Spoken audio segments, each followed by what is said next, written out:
கர்த்தாவை சொல்லும் அடியேன் கேட்கிற நிகழ்ச்சி மூலமாக மீண்டும் நான் உங்களை சந்திப்பில் சந்தோஷப்படுகின்றேன். நாம் சேர்ந்து கர்த்தருடைய வார்த்தையை நாம் தியானிப்போம். கடந்த முறை நாங்கள் கிறிஸ்துவில் நாம் நிலைத்திருக்க வேண்டும் என்று சொல்லி முதல் நாம் அந்த ஸ்டெப் எடுத்து வைக்க வேண்டும். நாம் கிறிஸ்துவை நிலைத்திருக்கும் போது அவர் என்னை நிலைத்திருப்பார் என்று சொல்லி அங்கே நாங்கள் பார்த்தோம். யோவான் எழுதின சுவிசேஷம் 15வது அதிகாரம் 4ஆம் வசனத்தை நாங்கள் பார்த்தோம்.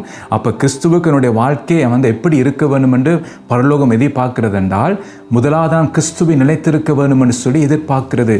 அப்போ தான் நம்ம பார்த்தீங்கன்னா நான் வெற்றியுள்ள ஒரு வாழ்க்கையை நான் வாழ முடியும். அங்கே சொல்லப்பட்ட அந்த ஆவின் கனி எனக்குள் காணப்படும் 3 காரியத்தை நாங்கள் பார்த்து ஆவின் கனி எதை குறிக்கிறதுன்னு சொன்னால் முதலாவது நல்ல குணம், சகல நற்குணம் என்று சொல்லி அங்கே எபேசியரில் நாங்கள் பார்க்குறோம் 5:9.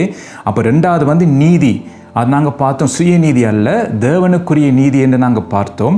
3வது உண்மை, அதாவது சத்தியமுள்ள ஒரு வாழ்க்கை. அதான் நாங்கள் எபேசியர் 6ஆம் அதிகாரம் 14ஆம் வசனத்தை நாங்கள் பார்த்தோம். பாருங்கள், இதெல்லாம் நம்முடைய வாழ்க்கையில் மிக மிக முக்கியமான ஒரு காரியம்.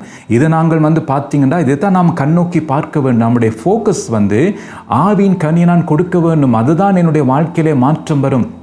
பாருங்க, ஒரு வசனத்தை நான் உங்களுக்கு வாசிக்க விரும்புகிறேன்.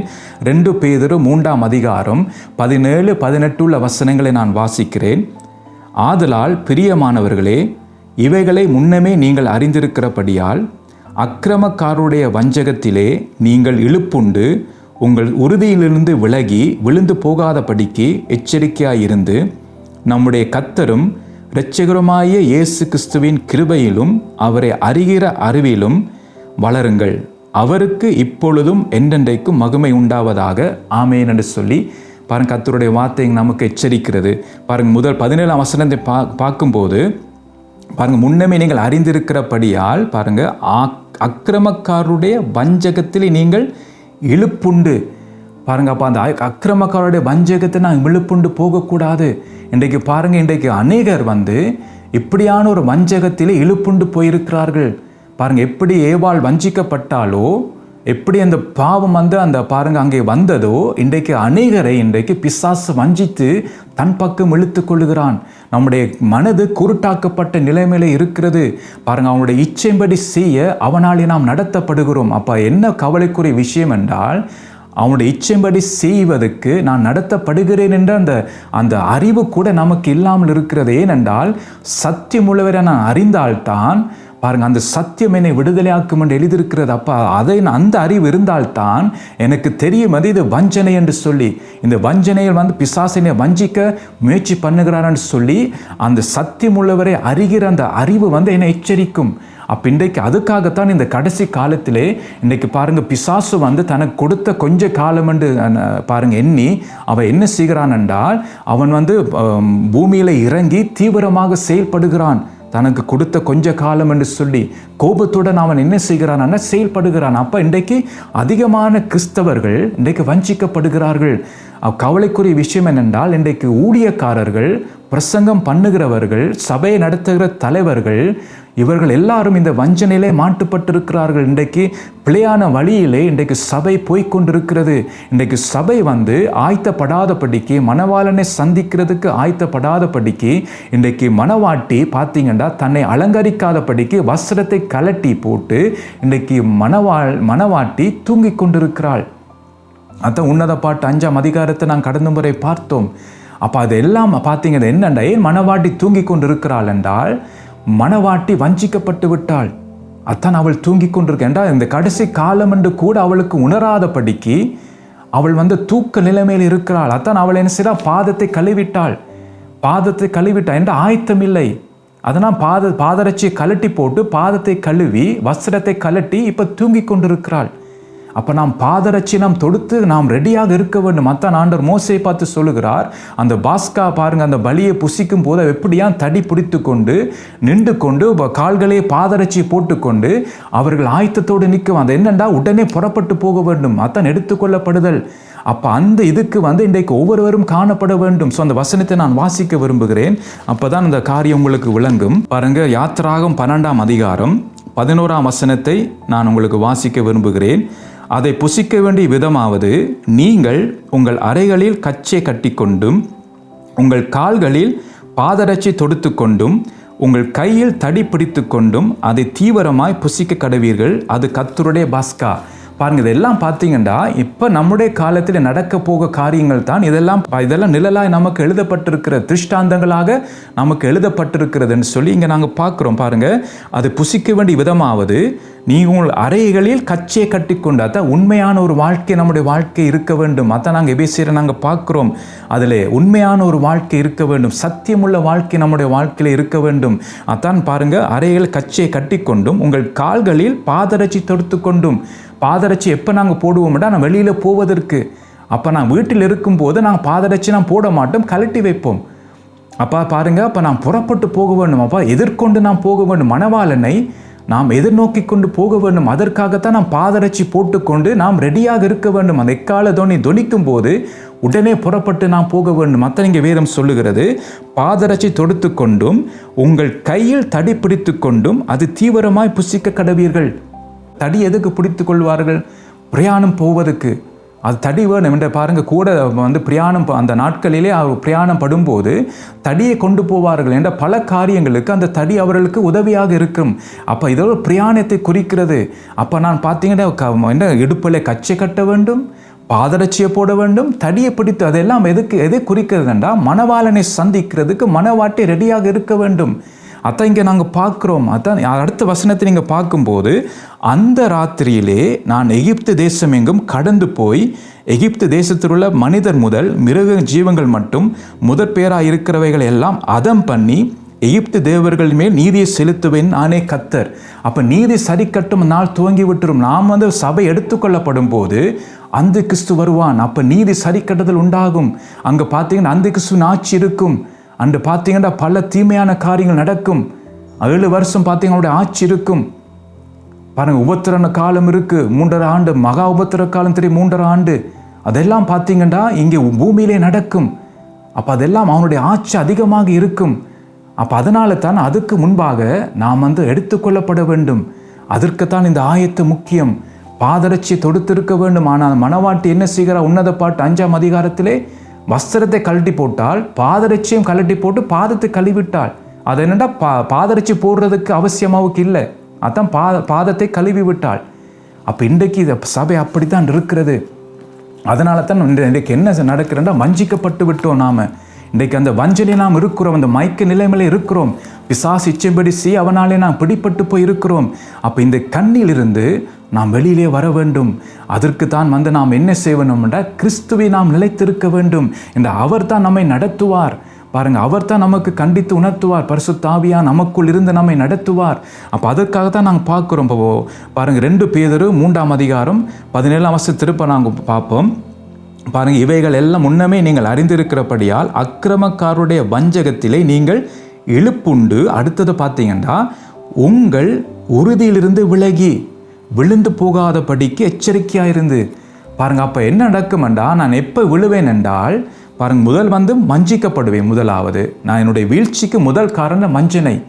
அப்போ அந்த வஞ்சிக்கப்பட்ட பாருங்கள், உடனே எனக்கு தெரியாமல் இருக்குது. வஞ்சிக்கப்பட்டேன்னு என் ஏவாளுக்கு தெரியல, பிசாசு பொய் சொல்லுகிறான்னு தெரியல, ஏமாத்துறான்னு தெரியல, வஞ்சிக்கிறான்னு சொல்லி அவளுக்கு தெரியல. அதுக்கு பிறகுதான் தெரிய வருது, விழுந்துட்டோம்னு சொல்லி, கர்த்தருடைய வார்த்தை மீறிட்டோம் என்று சொல்லி அதுக்கு பிறகுதான் அவருக்கு தெரிகிறது.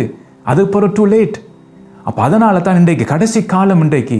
அப்போ இன்றைக்கு அநேகரை இந்த வஞ்சனைக்குள் விழுத்து எப்படியாவது இவர்கள் மீட்கப்படும் நாளைக்கு இவங்க பங்கு பெறக்கூடாது, இவர்களை எப்படியாவது அழிக்க வேண்டும். அப்போ இவர்களை எப்படியாவது அழிக்க வேண்டும் என்பதற்காகத்தான் இன்றைக்கு அநேகரை வஞ்சிக்கிறார். இன்றைக்கு குடும்பங்கள் வஞ்சிக்கப்பட்டிருக்கிறது. இன்றைக்கு வாலிப பிள்ளைகள் வஞ்சிக்கப்பட்டிருக்கிறார்கள். இன்றைக்கு சிறுவர்கள் வஞ்சிக்கப்பட்டிருக்கிறார்கள். பாருங்கள், 5 வயது 6 வயது சிறு பிள்ளைகள் வஞ்சிக்கப்பட்டிருக்கிறார்கள். ஊழியக்காரர்கள் வஞ்சிக்கப்பட்டிருக்கிறார்கள். குடும்ப தலைவர்கள் வஞ்சிக்கப்பட்டிருக்கிறார்கள். சபை நடத்துகிற மேய்ப்பர்கள் வஞ்சிக்கப்பட்டிருக்கிறார்கள். பிரசங்கம் பண்ணுகிறவர்கள் வஞ்சிக்கப்பட்டிருக்கிறார்கள். அப்போ இதெல்லாம் பார்த்தீங்கன்னா அந்த வஞ்சனை எப்படி நடக்கும்? அடுத்த ஸ்டெப் என்னென்றால், வஞ்சிக்கப்பட்ட பிறகு நீங்கள் இழுப்புண்டு. அதான் வஞ்சனைக்கு பிறகு இழுப்பு வரும். என்னண்டா இழுப்பு? பிசாசு நான் என்ன செய்வான்டா, தன் பக்கத்தை இழுத்தெடுப்பான். உலக காரியங்களை தேட வைப்பான், பணத்தை தேட வைப்பான், படிப்பை தேட வைப்பான், உலக மேன்மையை தேட வைப்பான். அதுதான் எங்களுக்கு முக்கியம் என்று என்ன வைப்பான். இதெல்லாம் பார்த்தீங்கன்னா அந்த இழுத்து அவன் தன் பக்கம் இழுப்பான் இந்த காரியங்கள். பாருங்கள், இயேசுவையும் அவன் முயற்சி பண்ணினான். பாருங்கள், மலை மேலே ஏற வைத்து காட்டுறான், உலகத்தின் மகிமையை ராஜ்யத்தையும் காட்டுறான். நீர் என்னை தாழ விழுந்து என்னை பணிந்து கொண்டால் இவைகளெல்லாம் நமக்கு தருகிறேன். உலகத்தை காட்டுகிறான். அப்போ இன்றைக்கும் பிசாசு அப்படி தான் செய்கிறான். பணத்தை காட்டுகிறான். பாருங்கள், இந்த இன்றைக்கு பல அதாவது மேன்மையை தேட வைக்கிறான். இன்றைக்கு அநேகர் ஊழியம் செய்கிறார்கள். எதற்கென்று சொன்னால் கர்த்தருக்கென்று ஊழியம் செய்வதில்லை, தங்களுக்கு பேர் உண்டாக்க ஊழியம் செய்கிறார்கள். எப்படி அந்த பாபல் கோபுரத்தை கட்டினார்களோ தங்களுக்கு பேர் உண்டாக்க, அதே போல தான் இன்றைக்கு பல ஊழியக்காரர்கள் தங்களுக்கு பேர் உண்டாக்க, தங்களுடைய பேர் வெளியில் வருவதற்காக இன்றைக்கு ஊழியம் செய்கிறார்கள் இயேசுவின் பெயராலே. அதெல்லாம் பார்த்தீங்கன்னா அந்த வஞ்சனை. அதான் பாருங்கள், இழுப்புண்டு. பாருங்கள், நீங்கள் இழுப்புண்டு உங்கள் உறுதியிலிருந்து விலகி. அப்போ இந்த உறுதி தான் முக்கியம். முடிவு பரியந்த நிலைத்திருப்பவனே ரட்சிக்கப்படுவான். அப்போ முடிவு பரியந்த நிலைத்திருக்கிறதுக்கு எனக்கு என்ன தேவை? உறுதி தேவை. அப்போ அதான் இயேசு அங்கே சொல்லுகிறார். பாருங்க, அந்த கர்த்தருடைய வார்த்தை எபிரேயர் 12:1 பாருங்க, நாம் இயேசுவை நோக்கி எப்படியாம் நமக்கு நியமித்திருக்கிற ஓட்டத்தில் என்ன வார்த்தை வருகிறது? பொறுமையுடன் நாம் ஓடக்கடவோம். அது முக்கியம். அப்போ அந்த பொறுமை தான் என்னை உறுதியாக என்னை நிற்க வைக்கும். அப்போ அதற்காகத்தான் திரளான சாட்சியில் நான் நோக்கி பார்ப்பதில்லை, இயேசுவை நோக்கி பார்க்க வேண்டும். அவரை நோக்கி பார்த்து அவரை நிலைத்திருந்தால்தான் நான் உறுதியாய் அவருக்குள் இருக்க முடியும். பாருங்க, அப்போ பிசாசு என்ன செய்வான்? என்னை வஞ்சிப்பான், பிறகு தன் பக்கமாக இழுப்பான். அடுத்து உறுதியிலிருந்து சொல்லப்பட்டிருக்கு, உறுதியிலிருந்து விலகி விழுந்து போகுவதற்கு என்ன செய்வான்? என்னை நடத்துவான். அதுக்காக தான் வேதம் சொல்லுது, எச்சரிக்கையா இருங்கள். அப்போ நீங்கள் கிறிஸ்துவிலே நிலைத்திருங்கள். கிறிஸ்துவை நிலைத்திருந்தால்தான் ஆவியானவர் இந்த காரியத்தில், இந்த 3 காரியத்தை நான் விழுந்து விடாதபடிக்கு அவர் என்னை நடத்துவார். ஏனென்றால் கடைசி காலம் மீட்கப்படும் நாள் சமீபமாக இருக்கிறது. அதற்கு நாம் ஆயத்தப்பட வேண்டும். பாருங்கள், அதுக்கு தான் பார்த்தீங்கன்னா எவ்வளவு முக்கியம் என்று பார்க்குறோம். கிறிஸ்துவுக்குள் வாழும் ஒரு வாழ்க்கை, பாருங்கள், கிறிஸ்துவை நிலைத்திருக்கும் ஒரு வாழ்க்கை. அப்போ தான் பார்த்தீங்கன்னா கர்த்தர் எதிர்பார்க்கிற அந்த நல்ல கனியை நான் கொடுக்க முடியும், அந்த ஆவியின் கனியை. அதற்காகத்தான் நீங்கள் அப்போ இந்த ஆவியின் கனியை கொடுக்காத படிக்கத்தான் பிசாசு என்ன செய்வான்? 1 வஞ்சிப்பான், 2வது இழுப்பான், 3வது உறுதியிலிருந்து என்னை விலக்கி விழுந்து போவதற்கு செய்வான். அப்போ நான் விழுந்து போய் விடுவோம். அப்போ இந்த நிலைமை நமக்கு வரக்கூடாது. அதற்காகத்தான் கர்த்தர் எச்சரிக்கிற. அடுத்த வசனம் பார்த்தீங்கன்னா 18ஆம் வசனத்திலே, நம்முடைய கர்த்தரும் இரட்சகருமாய் இருக்கிற இயேசு கிறிஸ்துவின் கிருபையிலும் அவரை அறிகிற அறிவிலும் வளருங்கள். பாருங்க, திரும்பவும் வருகிறது, அவரை அறிகிற அறிவிலும் வளருங்கள். அப்போ அவருடைய கிருபை எனக்கு வேண்டும். இன்றைக்கு நம்முடைய பணம் செய்யாதது கர்த்தருடைய கிருபை என்னுடைய வாழ்க்கையில செய்யும். என்ற இதுவரைக்கும் நான் நிலைத்திருக்கிறது கர்த்தருடைய கிருபை. நிர்மூலமாகாமல் இருப்பது கர்த்தருடைய கிருபை. நான் மாண்டு போகாமல் இருப்பது கர்த்தருடைய கிருபை. நான் உயிரோடு இருப்பது கர்த்தருடைய கிருபை. அப்போ அவருடைய கிருபை நான் இழந்து போகக்கூடாது. அது முக்கியம். கர்த்தரின் மேலே சித்தமுள்ளவராய் இருக்க வேண்டும். அவருடைய கிருபையின் மேல் இருக்க வேண்டும்.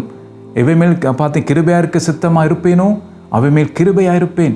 எவை மேல் இரக்கமாக இருக்க சித்தமாக இருப்பேனோ அவை மேல் இரக்கமாக இருப்பேன் என்று மோசேயிட்ட சொல்லுகிறார் ஆண்டவர். அப்போ அவர் என் மேல் கிருபையாக இருக்கிறதுக்கு அந்த சித்தம் அவருக்கு இருக்க வேண்டும். அப்பதான் அவருடைய கிருபையின் மேல் இருக்கும். பாருங்க, அப்போ அவருடைய கிருபையிலும் அவரை அறிகிற அறிவிலும் வளருங்கள். அதான் முக்கியம். இந்த வளர்ச்சி தான் நமக்கு வேண்டும். அப்போ இந்த வளர்ச்சிக்காகத்தான் நானும் நீங்களும் என்ன செய்ய வேண்டும் என்றால் அவரில் நிலைத்திருக்க வேண்டும் என்று சொல்லி இங்கே நாங்கள் பார்க்குறோம். இதுதான் முக்கியம் இந்த காரியத்தை. அப்போ இதுக்காகத்தான் கிறிஸ்துவை நான் நிலைத்திருக்க வேண்டும். பாருங்கள், அப்போ ஒரு கேள்வியை நான் உங்கள்கிட்ட கேட்கிறேன். எப்படியான கனியை நாம் இப்போ கொடுத்து கொண்டு இருக்கிறோம்? கிறிஸ்தவ வாழ்க்கையில பார்த்தீங்கன்னா 2 விதமான கனிகள் உண்டு. ஒரு கனி பார்த்தீங்கன்னா ஒன்று கசப்பான கனி என்று சொல்லி நாங்கள் வேதத்திலே நாங்கள் வாசிக்கிறோம். அது எசாயா 5ஆம் அதிகாரம் 2ஆம் வசனத்திலே அந்த கசப்பான கனியை குறித்து நாங்கள் பார்க்கக்கூடிய விதமாக இருக்கிறது. 2வது ஆவியின் கனி, அதுதான் நாங்கள் தியானித்தோம். அதாவது எபேசியர் 5ஆம் அதிகாரம் 9ஆம் வசனத்திலே நாங்கள் பார்த்தோம். அந்த ஆவியின் கனியிலே நல்ல குணம், எல்லா சகல நற்குணம் என்று சொல்லி நாங்கள் பார்த்தோம். நீதி என்று பார்த்தோம், தேவனுக்குரிய நீதி. 3வது உண்மை என்று சொல்லி பார்த்தோம். அதெல்லாம் ஆவின் கனி. பாருங்கள், இந்த கசப்பான கனியை கொஞ்சம் நாம் தியானிப்போம். எசாயா 5ஆம் அதிகாரம் 2ஆம் வசனத்தை என்னோடு எடுத்துக்கொள்ளுங்கள். அவர் அதை வேலி அடைத்து அதில் உள்ள கற்களை பொறுக்கி அதிலே நற்குல திராட்சை செடிகளை நட்டு அதன் நடுவில் ஒரு கோபுரத்தை கட்டி அதில் ஆலையை உண்டு பண்ணி அது நல்ல திராட்சை பழங்களை தரும் என்று காத்திருந்தார். அதுவோ கசப்பான பழங்களை தந்தது என்று சொல்லி இங்கே நாங்கள் பார்க்குறோம். பாருங்கள், அப்போ இது என்ன? கசப்பான கனி தந்ததா? அப்போ ஆண்டவர் நல்ல கனி கொடுக்கறதுக்காக பாருங்கள், ஆண்டவர் அவர் செய்கிற காரியத்தை பாருங்கள், அவர் செய்கிற வேலையை பார்க்கும்போது முதலாவது அவர் வேலி அடைக்கிறார், கற்களை பொறுக்கிறார், நல்ல குல திராட்சை என்ன செய்கிறார், அங்கே நடுகிறார் அந்த இடத்திலே, அந்த அந்த அந்த பூமியிலே, அந்த மண்ணிலே. அது நடுவில் ஒரு கோபுரத்தை கட்டுகிறார், அது பிற ஆலையை உண்டு பண்ணுகிறார். அப்போ எதுக்குன்ற ஆலையை உண்டு பண்ணுகிறார், நல்ல கனி கொடுக்கும் எதிர்பார்ப்போடு அவர் அந்த ஆலையை உண்டு பண்ணி வெயிட் பண்ணுகிறார். ஆனால் முடிவில் என்ன பார்க்குறோம் என்றால், அது என்ன செய்ததாம், நல்ல கனி கொடுக்கறதுக்கு பதிலாக கசப்பான கனி கொடுத்தது. இன்றைக்கு நம்முடைய வாழ்க்கை எப்படி இருக்குது? எப்படியான கனி நீங்கள் கொடுக்குறீங்க? கசப்பான கனி கொடுக்குறீங்களா? சரி, உங்களுக்கே தெரியாமல் இருக்கும் நான் கசப்பான கனி கொடுக்குறோம் என்று சொல்லி நமக்கே தெரியாமல் இருக்கும். அப்போ ஆண்டவர் தான் நமக்கு சொல்லுவார் எப்படியான கனி. அப்போ சிலது பார்த்தாங்க நம்முடைய அவருடைய கனிகளினால் நீங்கள் அவர் அறிந்து கொள்வீர்கள் என்று சொல்லி மத்தேயுவில் நாங்கள் பார்க்குறோம். அப்போ நம்முடைய கனி நல்ல கனியாக இருந்தால் என்னுடைய குணாதிசயங்கள் மாறும், என்னுடைய செய்கை அதுக்கேற்ற விதமாக இருக்கும், நல்ல கனிக்குரிய செய்கையை கிரியைகளாக இருக்கும். அதான் ஆண்டவர் சொல்கிறார். அப்படி நீங்கள் சில பேரை நீங்கள் இடம் கண்டுபிடிக்க வேண்டுமென்றால் அவங்களுடைய கனிகளினாலே நீங்கள் அவர்கள் அறிய முடியும். பல பேர் சொல்லுவாங்க நான் தீர்க்கதரிசி என்றுகிறார்கள், நான் ஒரு ஊழியக்காரன் என்று சொல்லுகிறார்கள். ஸோ நல்லது தான். ஆனால் அவங்களுடைய கனிகளினாலே அவர்களை நாங்கள் உண்மையாக அறியலாம். கர்த்தராலே அனுப்பப்பட்ட தீர்க்கதரிசியாக அல்லது கர்த்தருடைய ஒரு ஊழியக்காரனாக என்று சொல்லி அவங்களுடைய கனிகளினாலே நாம் அறிய முடியும். அதுக்காகத்தான் நாம் ஆண்டவர் நம்முடைய எதிர்பார்க்கிறார், நல்ல கனி கொடுக்க வேணும். ஒவ்வொரு மகனும் ஒவ்வொரு மகளும் நல்ல கனி கொடுக்க வேணும் என்று சொல்லி தான் பரலோகம் எதிர்பார்க்கிறது. அதற்காகத்தான் பார்த்தீங்கன்னா அவர் வேலி அடைத்து பல காரியத்தை அவர் செய்கிறார். அப்போ அந்த நல்ல கனியைத்தான் நாங்கள் பார்த்தோம். நல்ல குணம் இருக்க வேண்டும், நீதி இருக்க வேண்டும், உண்மை உள்ள ஒரு வாழ்க்கை இருக்க வேண்டும். அதான் இந்த நல்ல ஒரு கனி. இதெல்லாம் அன்றாண்ட வாழ்க்கையிலே நம்முடைய வாழ்க்கையில் இது காணப்பட வேண்டும். இதுக்காகத்தான் நான் என்ன செய்வேணும் என்றால் இயேசுவை நிலைத்திருக்க வேண்டும். பாருங்க, அப்போ அவர் என்ன செய்கிறார், நல்ல கனி கொடுப்பதற்காக அவர் அதுக்கேற்ற கிரியை செய்கிறார் தேவன். முதலாவது பார்த்தீங்கன்னா அவர் என்ன செய்கிறார், வேலி அடைக்கிறார். வேலி எதுக்கு அடைக்கணும் என்றால் வெளியிலிருந்து எந்த ஒரு துஷ்ட மிருகங்களோ எந்த ஒரு காரியங்களோ உள்ளுக்குள் வரக்கூடாது, உள்ளுக்குள் அந்த திராட்சை செடியை கெடுக்கக்கூடாது. அப்போ அதற்காகத்தான் சுற்றி என்ன செய்கிறார் என்றால் வேலி அடைக்கிறார். அதான் பாருங்க, அங்கே பார்க்கும்போது ஆதாம் ஏவாளை சிருஷ்டித்து ஏதேன் தோட்டத்தில் வைத்தார். அப்போ பார்த்தீங்கன்னா காட்டு மிருகம் இருந்தது, நாட்டு மிருகமும் இருந்தது. அப்போ ஏதேன் தோட்டத்துக்கு வெளியில் இருந்ததெல்லாம் காட்டு மிருகம். அப்போ அந்த காட்டு மிருகத்திலே தான் ஒரு மிருகம் பார்த்தீங்கன்னா அந்த பாம்பு, அது உள்ளுக்குள்ளே வந்து விட்டது. எப்படி வந்ததோ தெரியல, அது உள்ளுக்குள் வந்து விட்டது. ஆனால் பாருங்க, அத்தான் வேலி அடைக்கிறார் ஆண்டவர். அப்போ இன்றைக்கு அந்த வேலியை பிசாசு என்ன செய்வான், நம்மை தூண்டுவான். அந்த வேலியை நாமாவே தள்ளி நாமாவே எடுத்து விடுகிறதுக்கு பிசாசு நம்மை தூண்டுவான். கர்த்தர் வேலி அடைத்து பாதுகாக்கிறார் தான். ஆனால் கர்த்தருடைய அந்த பாதுகாப்புக்குள் நான் இல்லாட்டால், என்னுடைய மாம்சப்படி நான் நடக்கும்போது, உலக ஆசிச்சைகள் என்னை நடத்தும் போது என்ன நடக்கும் என்றால், பிசாசு எனக்குள்ளே வருகிறதுக்கு நான் ஒரு திறப்பை உண்டு பண்ணுகிறேன். அதான் ஆண்டவர் சொல்லுகிறார், இயேசு கிறிஸ்து இந்த உலகத்தின் அதிபதி வருகிறான், என்னிடத்தில் அவனுக்கு ஒன்றும் இல்லை. அதாவது பிசாசு கிறிஸ்துவுக்குள் உள்ளே பிரவேசிக்கிறது கேட்ட எந்த ஒரு உலக காரியங்களும் இயேசுவிடத்தில் இருக்கவில்லை. அதான் ஆண்டவர் சொல்லுகிறார். அப்போ இன்றைக்கு என்னுடைய தனிப்பட்ட வாழ்க்கையிலே பிசாசு எனக்குள் நுழைந்து என்னை கெடுக்கிறது கேட்ட ஏதாவது காரியம் என் வாழ்க்கையில இருக்கா? அப்படி இருந்தால் அவன் எனக்குள்ளே என்னை கெடுத்து விடுவான். அதாவது வேலியை நானாகவே எடுத்து போடுகிறேன். அப்போ எனக்கு அந்த பாதுகாப்பு இல்லாமல் இருக்கும். அதை இங்கே நாங்கள் பார்க்குறோம். அப்போ அந்த உலக காரியங்கள் எனக்குள் விடாதபடிக்கு தான் ஆவியானவர் என்ன செய்கிறார், என்னை கண்டிக்கிறார், என்னை உணர்த்துகிறார், நான் மனம் திரும்ப வைக்கிறார். அப்போ நான் மனம் திரும்பும் போது அந்த உலக காரியம் என்னை விட்டு அகண்டு போய் விட்டுரும். அப்போ வேலியில் எந்த ஒரு பார்த்தீங்கன்னா தடையும் வராது. அப்போ அந்த வேலி அப்படி இருக்கு, வேண்டாம் நான் மனம் திரும்புகிறேன். அப்போ ஆண்டவர் அந்த வேலையை பார்த்தீங்கன்னா அப்படியே வைத்திருப்பார். ஆனால் நான் மனம் திரும்பாமல் போகும்போது, என்னை இறுதிய கடினத்தபடி நான் நடக்கும்போது, பிசாசு இச்சைப்படி நான் நடத்தப்படும் போது நான் என்ன செய்கிறேன் என்றால், அவன் எனக்குள் கிரியை செய்கிறதுக்கு நான் இடம் கொடுக்கிறேன்.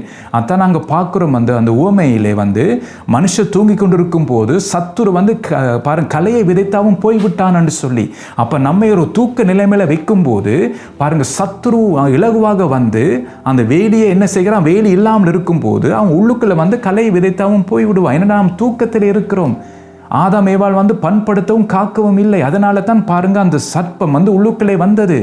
அப்ப அந்த வேலியை தாண்டி வருவதற்கு, கர்த்தரை தாண்டி வருவதற்கு பார்த்தீங்கன்னா எந்த ஒரு காரணம் அவரும் பிசாசு வர முடியாது. ஆனால் நாம் இடம் கொடுக்கும்போது அவன் உள்ளுக்களே வர முடியும். வேலையை விரித்து அவன் உள்ளுக்களே வர முடியும் என்ற அந்த வேலையை நாமே நாம் எடுத்து போடுகிறோம். அதுக்காகத்தான் மிகவும் கவனமாக இருக்க வேண்டும்.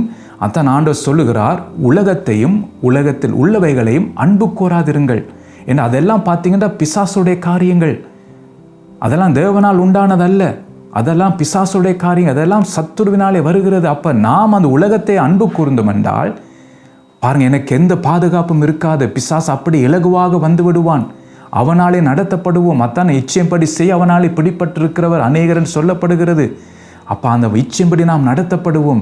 அப்போ இதுக்காகத்தான் நாம் என்ன செய்ய வேண்டும் என்றால், அந்த வேலியை நாம் கத்தர் போட்ட அந்த வேலியை நாம் பாதுகாக்க வேண்டும்.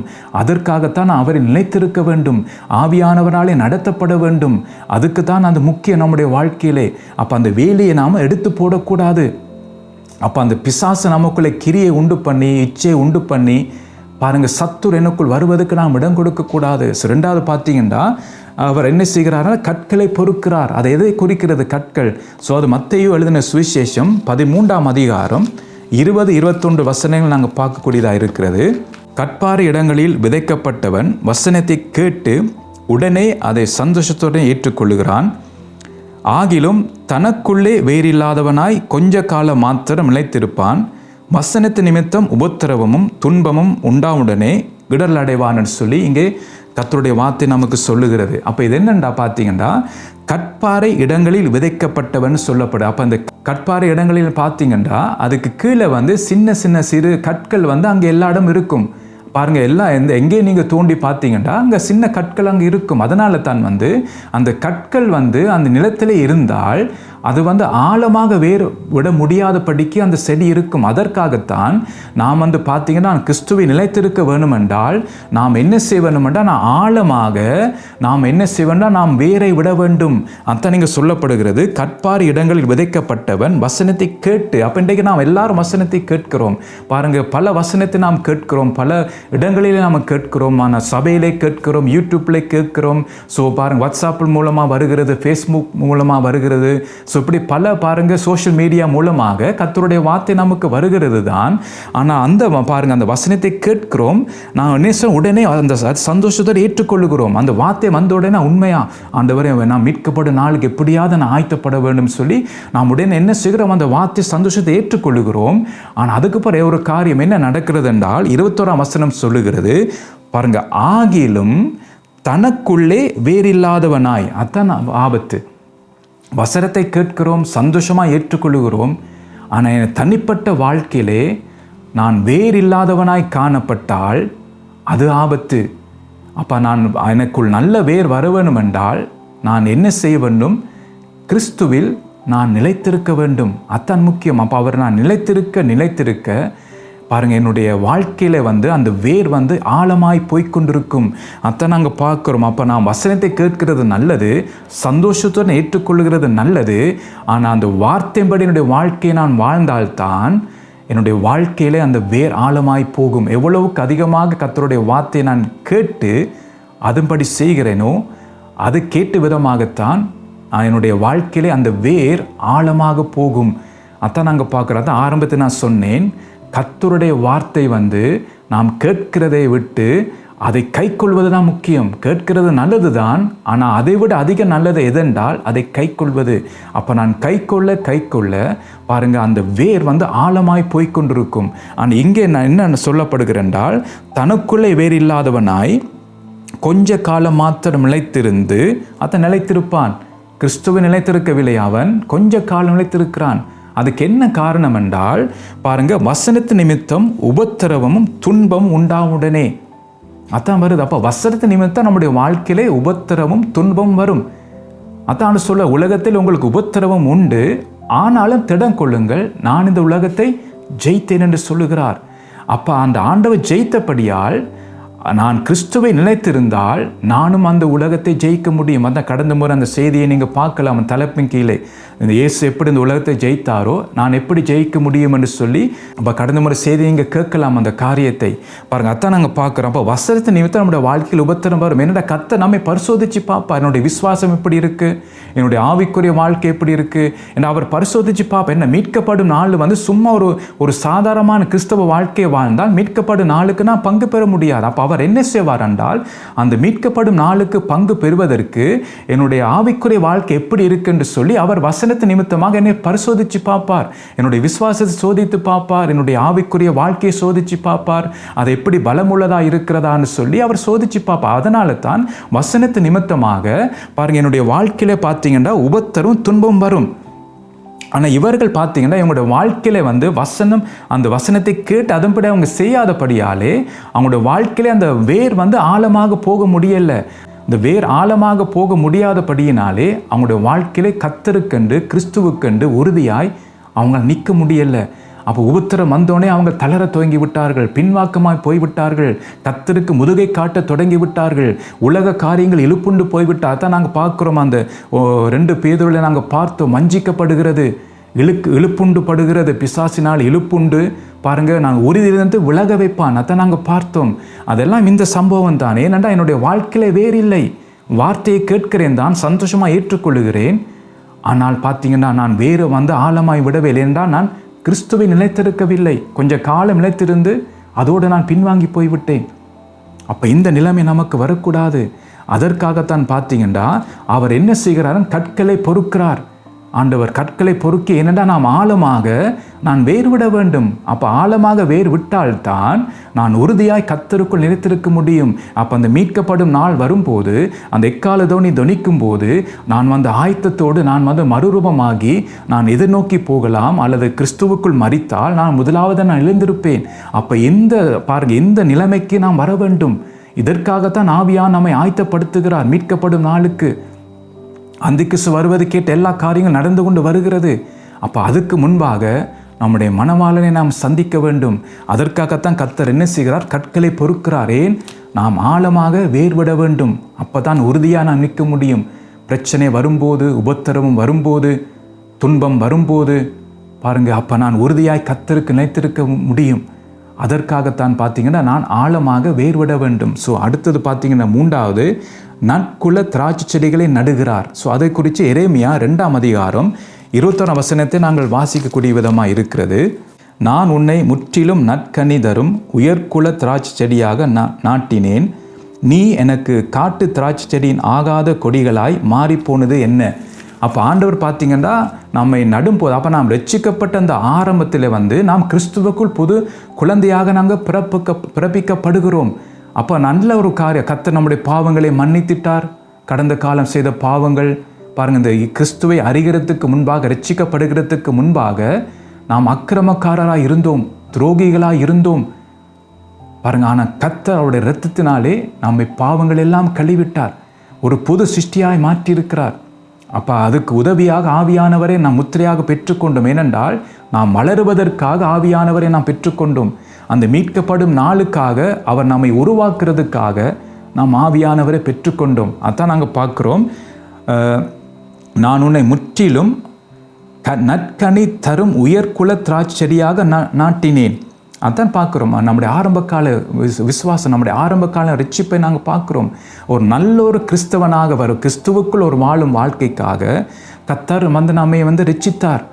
அவரை போல மாறுவதற்காக நம்முடைய ஆதாமின் சாயல் என்னை விட்டு அகன்று போக வேண்டும், கிறிஸ்துவின் சாயல் எனக்குள் வர வேண்டும். அதுதான் நல்ல ஒரு திராட்சை செடியாக நம்ம என்ன செய்கிறார், நட்டார் அங்கே அந்த நிலத்திலே.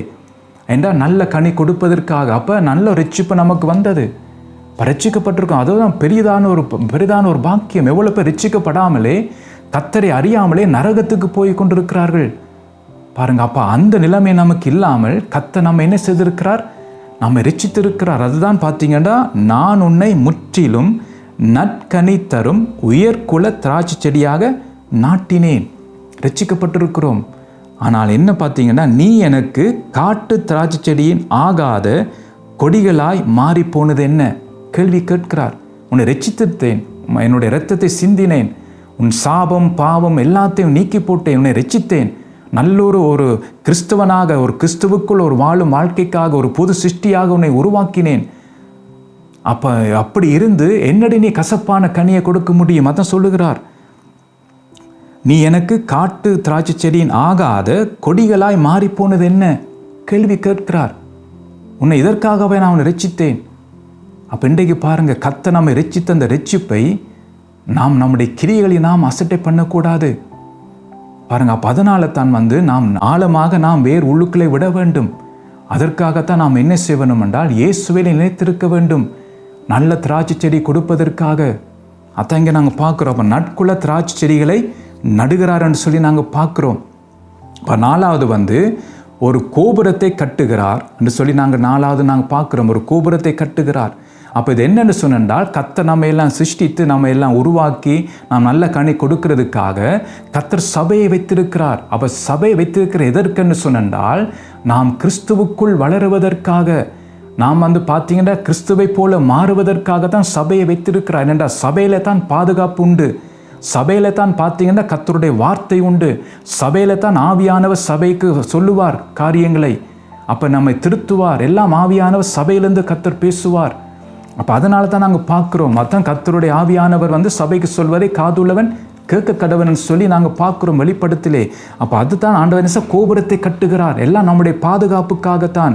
தொடர்ந்து நான் கர்த்தருக்கு வளர வேண்டும், கர்த்தர் நிலைத்திருக்க வேண்டும் என்பதற்காகத்தான் கர்த்தர் என்ன செய்கிறார் என்றால் கோபுரத்தை கட்டுகிறார். அதான் மத்தேயு 16:18 இப்படியாக சொல்லுகிறது, இந்த கல்லின் மேல் என் சபையை கட்டுவேன், பாதாளத்தின் வாசல்கள் அதை மேற்கொள்வது இல்லை என்று சொல்லப்படுகிறது. அப்போ என்னென்றால் கர்த்தர் சபையை கட்டுகிறபடியால் அந்த சபையிலே, கர்த்தர் கட்டுகிற அந்த சபையிலே பாதாளத்தின் வாசல் மேற்கொள்ள முடியாது. அப்போ என்னென்றால் அங்கே எனக்கு பாதுகாப்பு உண்டு. பாதாளத்தின் வாசல் மேற்கொள்ளாதபடிக்கு கர்த்தர் சபையை கட்டுவார். அதுதான் முக்கியம். அப்போ சபை கர்த்தராலே கட்டப்பட வேண்டும், மனுஷனாலே கட்டப்படக்கூடாது. கர்த்தராலே அந்த சபை கட்டப்பட வேண்டும். அதான் நாங்கள் பார்க்குறோம். அதே நேரம் எபிரேயர் 10:25 என்ன சொல்லுகிறது? சபை கூடி வருதலை சிலர் விட்டு விடுவது போல நாம் விட்டு விடாமல் சொல்லப்படுகிறது. அப்போ இன்றைக்கு சபை நாம் கூடி வரும்போது நாம் கூடி வர வேண்டும். கர்த்தர் நியமித்த காரியம் அது என்றால் அதுக்கு அங்கே போனால்தான் கர்த்தர் எனக்கு எச்சரிப்பார். வரும் காலத்துக்கு எச்சரிப்பார். பல காரியங்களை கர்த்தர் எனக்கு எச்சரிப்பார். அப்போ நான் திருந்த வேண்டிய காரியங்கள் கர்த்தருடைய வார்த்தை எனக்கு வரும். கர்த்தர் எனக்கு சொல்லுவார். அப்போ நான் மனம் திரும்பி என்னை திருத்தி கர்த்தருக்கெல்லாம் வளர முடியும். அப்போ இதுதான் நாங்கள் இந்த காரியத்தை நாங்கள் பார்க்குறோம். அதுதான் இங்கே சொல்லப்படுகிற. அப்போ சபை கூடி வருதலை சரி விட்டு விடுவது போல நாம் விட்டு விடாதபடிக்கு நாம் காத்துக்கொள்ள வேண்டும். ஸோ தொடர்ந்து மிச்ச காரியத்தை அடுத்த முறைக்கு நாங்கள் பார்ப்போம். அடுத்த முறைக்கு உங்களை நான் சந்திக்கிறேன்.